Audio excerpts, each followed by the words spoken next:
શ્રી વલ્લભાધીશ કી જય, गिरिराज धरण की जय, श्याम सुंदर श्यामनी महारानी की जय, श्री गुसाई जी परम दया, श्री गोकुल नाथ की जय, दाव दयाल की जय, श्री नवनीत प्रिया लाल की जय, अपने माथे विराजता सेव्य स्वरूप की जय, बधाई वैष्णव ने जाजा करीन जय श्री कृष्ण। शीत ऋतु भले अत्यारे वातावरण में જરાય ठंडक नहीं, पण आपणा घरे बिराजे छे व्रजवासी सावरो, એટલે વ્રજમાં તો છે જ ઠંડક। એટલે આપણે સામગ્રી, વસ્ત્ર, આભૂષણ બધું એ પ્રમાણે ધરાવવાનું। કાલે જ કે શું બનાવવું, કંઈ છે નહીં, એટલે એક જણ કે કલાકંદ, બીજા કે મોહનથાળ।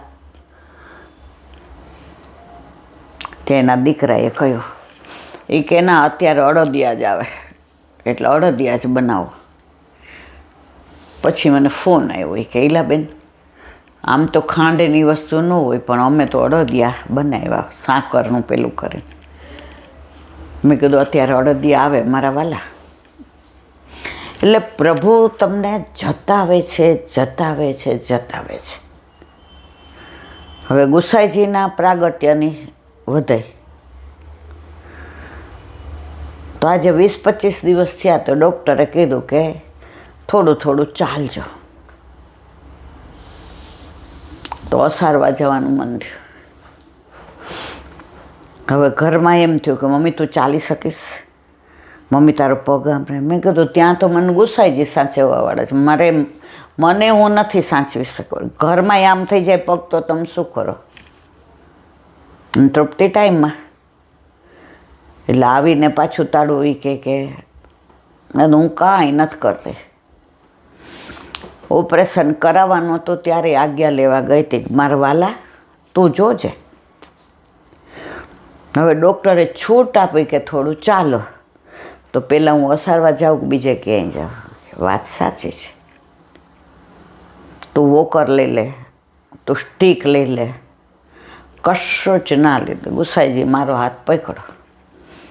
હજી તો ગાડીમાંથી ઉતરતી ત્યાં બે વૈષ્ણવ આવી ગયા દોડતા દોડતા, દાદા તમે રહેવા દો, ઘરે તો તમે કરતા હો છો, અમે લઈ જઈએ। ગુસાઈજીના દર્શન કર્યા, ગોકુળનાથજીના કર્યા, ગિરિરાજ બાવાના કર્યા, ગોપાલદાસના દીવાના કર્યા, ગોપીનાથજીના દીવાના કર્યા, ગિરિરાજ બાવાની પેલા એમ થયું કે પરિક્રમા નહીં થાય, બહુ પગ દુખે છે। ઓલા બેને મારો હાથ પકડી, મેં તો રહેવા દો, હવે દાદાને બોલાવો। મને કે ના હું તો તમારા હાથ છોડીશ જ નહીં। ગિરિરાજ બાવાની ભલે ધીમે ધીમે કરી, બેઠા કોઈ થાક ખાઈને કરી, પણ બધું કરાયું। પછી ગાયોને ઓલી રોટલી મંગાવીએ છીએ બહારથી મશીનમાં કરેલી, એવી સરસ હોય, કોમળ ને ઘીવાળી ને ગરમ ને, તો એ રોટલી ત્યાં બધી ગાયોના તમે બધાએ દીધું ને મેં દર્શન કર્યા, કારણ કે મારાથી પછી ચલાય એવું ન। પછી બાર ઓલા વ્રજવાસી રહીએ છીએ, એણે માથે હાથ મૂકીને આશીર્વાદ આપ્યા। મને ત્યાં બેઠી હતી, ત્યાં એક બેન આવ્યા, મને કાંઈ ખબર પડતી નથી ઈલાનતી, મને મારે ઠાકોરજી પુષ્ટ કરાવવા। ત્યાં એના વર આવ્યા, ત્યાં એની દીકરી આવી, એકની એક દીકરીનું નામ હતું પિયુ। મને બહુ ગયું। એ કે એલા આંટી ક્યાં બધું મળે ને શું, મને કાંઈ, પણ મારે આ સત્સંગ સાંભળીને હવે નક્કી કરી નાખ્યું મેં, મારા મિસ્ટરે તો દીકરી કે અમે નહીં, એ કે હા આપણે બધાએ કે અમારે ઠાકોરજી। મેં તો જો વ્રજધામ વયા જાઓ, એ કે મારે ગોવર્ધનનાથજી। મેં તમારે જે કરવું એ, તમને ત્યાંથી વસ્ત્ર ને આભૂષણ, સિંહાસન, પડઘો બધુંય મળી જશે। અને ક્યાંય તમને એવું લાગે ત્યારે મને ફોન કરજો। એ એમનો જે રાજીપો જોયો, એમના મુખારવિંદ પર જે ઉલ્લાસ જોયો,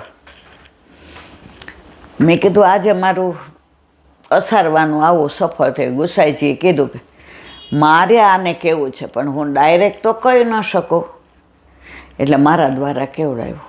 કેવાવાળા ગુસાઈજી, જે સાક્ષાત છે. પાછા એ કે પણ ઇલાવાસી, મેં કીધું બેટા આપણે પ્રેગ્નન્ટ હોઈએ તો ખબર હોય છોકરાને કેમ નવડાવો, કેમ ખવડાવો, કેમ આંખોમાં આંજણા જોવું. મેં તો એના નખ એટલા જલ્દી વધે ને તો એ આપણે એનું નાનું નેલ કટર હોય. મેં તો પછી આપણી મોટા નેલ કટરને અડીએ જ નહીં, ના મારા દીકરાને વાગી જાય. એ બધું કોણ શીખવાડે છે? મેં કીધું મને કે ઠાકોરજી. તો લૌકિકમાં બધું તમને ઠાકોરજી શીખવાડે તો અલૌકિકમાં નહીં શીખવાડે? એ કે વાત તો સાચી છે. નંબર લઈ ગયા. મેં લઈ જાઓ, જ્યાં તમને અટવાઈ પડો. મને કે માસી અમે નિકોલ રહીએ છીએ. મેં જરૂર પડશે તો હું નિકો લઈ આવીશ, મારા પગને થોડું સારું થવા દો. પણ આ કામ માટે, લૌકિક માટે ક્યાંય. બિચારા ઘણા વૈષ્ણવ કંકોત્રી દેવા આવે, મારે સમજાવવું પડે. મારે વાલા છેક નિકોલ ને ત્યાંથી ધક્કા ના ખાવ. હું મારા સગાવાલામાં જ મેં ના પાડી છે કે હવે હું લગ્નમાં નહીં આવું, ખોળો ભરવામાં નહીં આવું. મારા દીકરાઓ ઓન બિહાફ ઓફ માય દીકરાને બહુ આવશે. હવે તમે ધક્કા ન ખાઓ વૈષ્ણવ. તમે ત્યાંથી આવો એટલે ગાડીમાં આવો તો 1 કલાક જાતા ને આવતા થાય. એટલે હવે બિચારા સમજી ગયા. તો એ 2-4 જણાને પ્રેમ એવો કે 25 કંકોત્રી તો આવી જોઈએ, એ એમનો ભાવ છે. પણ આજે જે હું અસારવા ગઈ ને તો હું નીકળી ત્યારે મને આમ થતું હતું, સારું બહુ પગ દુખે છે, હજી એટલું હાલી નથી ઘરમાંય. પછી તૃપ્તિ ટાઈમમાં એટલે આવીને થોડુંક ભલે રસોયાણી ઓલા બેન બોલાવ્યા હતા કે ભાઈ વૈષ્ણવ બેન છે ને બ્રહ્મ સંબંધી, એ કરી જાય. નીચે બેસાય નહીં. આકાશ કે નીચે બેસીને હું તને બધું દઈશ.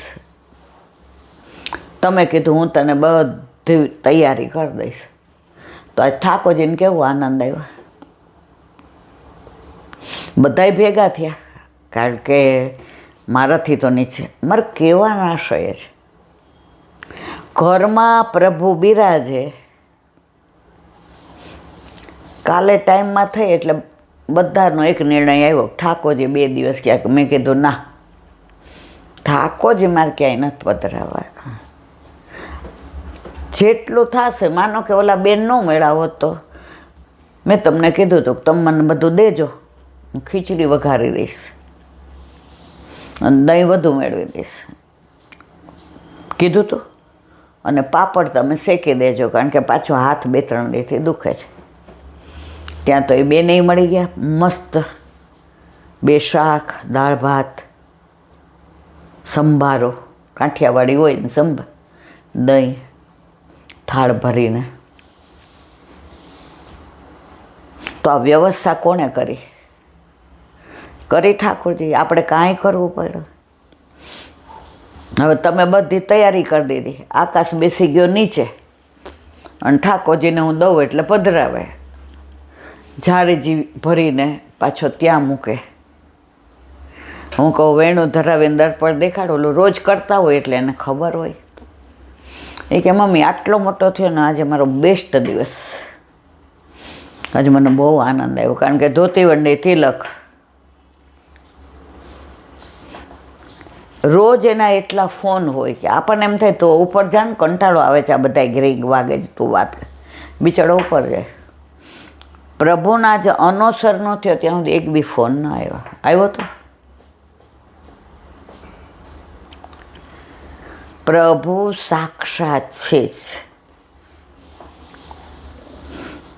આજે ઓલા બેનને જે ઠાકોરજી પુષ્ટ કરાવવામાં બધું કીધું, એના વરના મોઢા પર જે મેં આમ આનંદ જોયો ને, તમે હતા.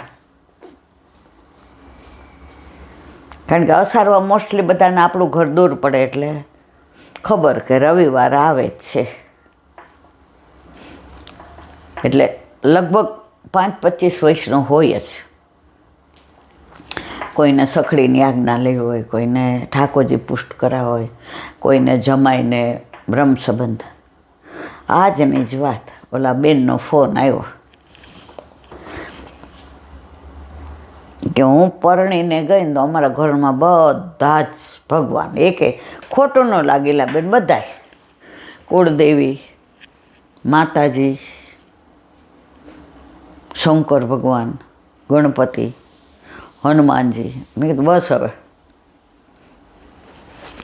હવે કે વૈષ્ણવ કેવી રીતે ઠાકોરજી બનાવે છે એની વાત કરવી. મારા લગ્ન થયા ત્યારે મારા નણંદનું નક્કી જ કરવાનું હતું. તો સામેવાળા વૈષ્ણવ પ્યોર, એના ઘરે ઠાકોરજીની સેવા. એટલે એ લોકોએ કીધું કે અમે તમારા ઘરે જમશું નહીં, વ્યવહાર બધો કરશું, અમે આવશું જાશું બધું, પણ અમે અમારું લઈ આવશું, તમે કોઈ બ્રહ્મ સંબંધી નહીં, એટલે અમે તમારા ઘરે. એટલે કે મારા નણંદે કીધું કે હવે હું નહીં જમું, કારણ કે મારે ઠાકોરજી. હવે મારા સાસુ ખીજાણા, એ કે હમણાં પૈણીને ગઈ છો ને શું છે તારે નહીં જમવું? એટલે કે ના બા, એ અંદર તમે જાણો ને પછી તમે ન લ્યો, હું તમારા ઘર નહીં જાઉં, તમારા ઘર તો બધા ભગવાન, એને તમે તાર ધરાવો છો, એટલે હું નહીં લઉં. એના સસરાએ એવું કીધું કે આપણે બધા બ્રહ્મ સંબંધ લઈ લઈએ, એટલે બ્રહ્મ સંબંધ લઈ લીધો. પછી બહુ કાંઈ પેલું કર્યું નહીં, કારણ કે સાસુને તો બધું આમાં જ રસ હતો કે મારા વર પછી ઘણો પૈસો, પીવાની લતે ચડી ગયા, આવે એટલે સાંજે રોજ ધમાલ. મને એમ થાય કે હવે હું મરી જાઉં તો મારા છોકરાઓને શું થાય? એ બિચારા બે આ બધું ધમાલ કરે આવીને, એટલે ખૂણામાં ભરાઈ જાય. નાના હતા. એક દિવસ એટલી એમણે ધમાલ કરીને પછી ધીમે ધીમે પૈસો ઘસાવો માંડ્યો, રોજ આ પીવે ને રોજ બીજું બધું. એટલે હું એ કે પિયર વહી ગઈ કે હું મારા છોકરાનું કરી લઈશ, તમે તમારા રસ્તે ને હું મારા રસ્તે. અઠવાડિયા પછી શું થયું એ જાણે. તો એ કે હું મારા પિયર ગઈ ને એ બધા સ્વામિનારાયણ, તો એ બધા મને એનું શીખવાડવા માંડ્યા. એટલે મારો મોટો દીકરો કે મમ્મી તમે આ શું બોલો છો? આપણે તો વૈષ્ણવ છીએ, તો શ્રી કૃષ્ણ શરણમને બદલે શું બોલો તમે? કે મને એમ થયું સારું, ત્યાં એને પપ્પા તેડવા આવ્યા. એટલે હું અંદર વહી ગઈ. મારા ભાઈ ને ભાભીને કહી દીધું ભાઈ કે મારે જવું નથી, હું તમારા ઉપર ભારરૂપ નહીં થાવ, હું મારી રીતનું થોડું કંઈક મળી જાય એટલે ભાડે ઘર રહીને મારા છોકરાને મોટા કરીશ, કારણ કે મારા છોકરાને મારે એવો દુસંગ નથી લગાડવો. ભાઈ ભાભીએ કીધું અમારે બેન નહીં આવે. એણે છોકરાના માથે હાથ મૂકીને કીધું આજ પછી અડીશ નહીં, અને અડું તો તું આવતો રહેજે. એ કે આવ્યા, પીવાનું ટોટલી બંધ. હવે જ્યાં બ્રહ્મ સંબંધ લીધું હતું એ હવેલી ગોતતા હતા અમે, તો યુટ્યુબમાંથી હવેલી મળી ગઈ. ત્યાં ગયા અમે, ગુરુદેવને જોતા તો મારા બારે મેઘ ખાંગા થઈ ગયા. બધી વાત કરે કે બ્રહ્મ સંબંધ છે એટલે અહીંયા જવાના હતા, બીજે ક્યાં જવાના. પછી કે થોડા સત્સંગમાં આવો, થોડા સેવામાં આવો, કે મને ઠાકોરજી પુષ્ટ. એ કે હજી વાર છે. હવે આ સત્સંગ સાંભળીએ એટલે અંદરથી નામ એમ થાય ક્યારે ઠાકોરજી પધારે. ગુરુદેવે જોયું કે હવે પાત્રને પધરાવી દેવામાં કાંઈ વાંધો નથી. ગેલાબેન ઠાકોરજી પધરાવી દીધા. થોડાક દીમાં તો સખડીની આજ્ઞા લઈ આવી. હવે ઘરમાં મારા મિસ્ટર આવે એટલે ઠાકોરજીની જ વાત કરે. મેવો લઈ આવ્યો છું, જોઈ લે તો બરાબર છે ને, ઠાકોરજી લાયક છે ને. તને એવું લાગતું હોય તો રહેવા દેજો, તું બીજો લઈ આવજે. આ તો મને આવડો એવો લઈ આવી. ફૂલ લાવવાના હતા કા ફોન કરે, ફૂલ લાવવાના છે, મેં મેવો લઈ લીધો છે. 2-4 દી અઠવાડિયું થાય ને એટલે દૂધવાળાને કે 1 લીટર દૂધ વધુ લાવજે. મેં કીધું કાં? એ કે પેડા બનાવું ઠાકોરજી માટે. એ કે ઇલાયચી ને બધું અંદર નાખીને. એ કે આ વખતે છે ને અંદર કાજુ બદામ દ્રાક્ષ કેસર ઇલાયચી બધું નાખજે, શિયાળો છે ને તો ઠાકોરજીને ઠંડા ન પડે. અમારા ઘરનું વાતાવરણ હાવ ફરી ગયું.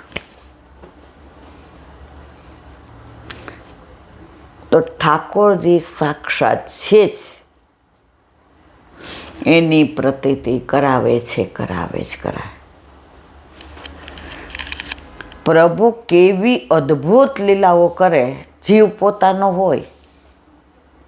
હવે ક્યાં નણંદને, ક્યાં આ લોકોને. પ્રભુ તો પરમ ચતુર શિરોમણી છે. કેવી રીતે શોધીને શરણે લેવા એ વલ્લભને આવડે એવું બીજા કોઈ ન આવડે. એ કે અત્યારે મારો એક દીકરો ફોરેન છે, એક અહીંયા છે, બધાને ગળામાં કંઠી, બધા જય શ્રી કૃષ્ણ જ બોલે. અને ઘરમાંય વાતાવરણ બસ હું ને મારા પ્રભુ, એના સિવાય બીજું કોઈ નહીં. એ કે તમે બધા પ્રસંગો કહેતા ને ત્યારે મનમાં એમ ક્યાંક શંકા જાતી કે હાચે આવું થતું હોય. કોઈને કહું નહીં પણ મનમાં એમ હાચે આવું થતું હોય. મારા હારે થયું ત્યારે મને ખબર પડી કે આઈલા આંટી બધા પ્રસંગો સાચા કહે છે.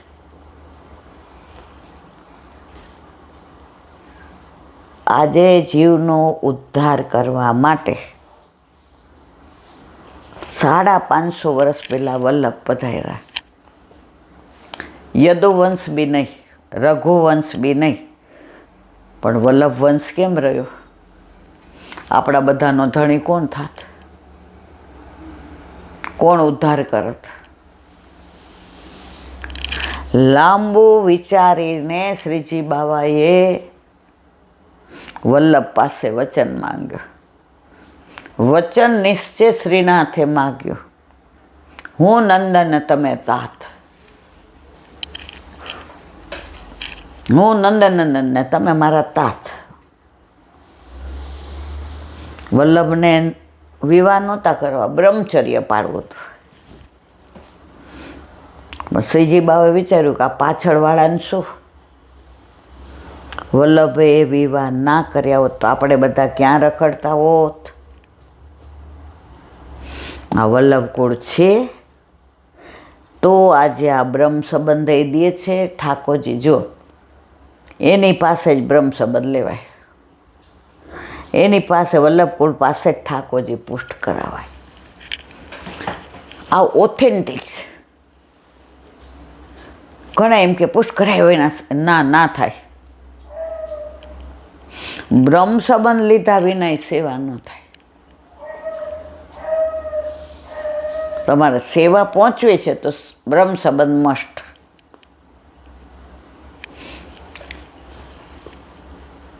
તો ત્યારે શ્રીજી બાવાએ વિચાર કર્યો તો અત્યારે આપણો મેળ પડ્યો ને, નહીંતર હું તમે મંદિરે મંદિરે માથા ટેકવત, દેવે દેવે દીવા કરત, પાછા 84 લક્ષમાં ફરત. અત્યારે 84 લક્ષની ચિંતા નથી થતી, એ બધું એ જાણે. એ આપણા હિતનું કરશે એટલું બીજું કોઈ નહીં કરે. બસ હું પરણીને આવી પછી કેવી રીતે મારી વ્યવસ્થા કરવી મારે ન જોવાની હોય, તમારે. કપડાં લત્તા, ખાવાનું પીવાનું બધું. ઘરમાં કોઈને લાગે જ નહીં કે હું નવી આવી છું. પછી હું બેનપણી આગલા દિવસે મારા પિયરનું એડ્રેસ હોય, પરણે ના આવું એટલે બેનપણી એમ કે એડ્રેસ આપ, તો હું ક્યાંનું આપું? તમારા ઘરનું જ આપું ને. આ મારું ઘર, આ મારો રૂમ, મારા મિસ્ટર, આ મારી તિજોરી. લૌકિકમાં પણ બધી વ્યવસ્થા લૌકિક વર કરે, જેની સાથેનો સંબંધ 50-60 વર્ષ પૂરતો. તો આની સાથેનો સંબંધ તો કરોડો જન્મોથી છે, હતો અને રહેશે. તો આપણે ચિંતા કરવાની જરૂર છે. આજે ઓચિંતાનું ઓપરેશન કરાવવું પડ્યું, બરાબર.